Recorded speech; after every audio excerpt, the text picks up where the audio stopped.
థియేటర్లో కూర్చున్న ప్రతి ఒక్కళ్ళ కళ్ళల్లో నీళ్లు తిరక్కపోతే అంత అద్భుతంగా ఈ చిత్రాన్ని మలచడం జరిగింది ప్రదీప్ గారు డైరెక్టర్గా. ఈసారి ప్రతిసారి నేను చెప్తుంటాను కాలర్ ఎగరేయమని. అన్న ఒకసారి కాలర్ మీరు ఎగరేయండి సార్, ఎగరేయండి అన్న, బాగుంటుంది. పోనీ ఈసారి కళ్యాణ్ అన్న కాలర్ నేనే ఎగరేస్తున్నాను.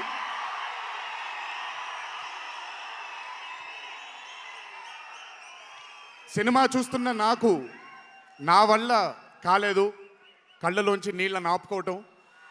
రేపొద్దున్న థియేటర్లో చూసిన మీ అందరికీ అర్థమవుతుంది. ఆ క్లైమాక్స్ అలా రావడానికి, క్లైమాక్స్ అని కూడా చెప్పేస్తాను, ఆఖరి 15 నిమిషాలు అంటే క్లైమాక్సే కదన్నా, అది పెద్ద దాచాల్సిన అవసరం లేదు. కానీ సర్లేండి, ఇంకా ఎంతో దూరం లేదు. ఆ ఆఖరి 15 నిమిషాలు అలా రావడానికి ఒకే ఒక కారణం కళ్యాణ్ అన్న మాత్రమే.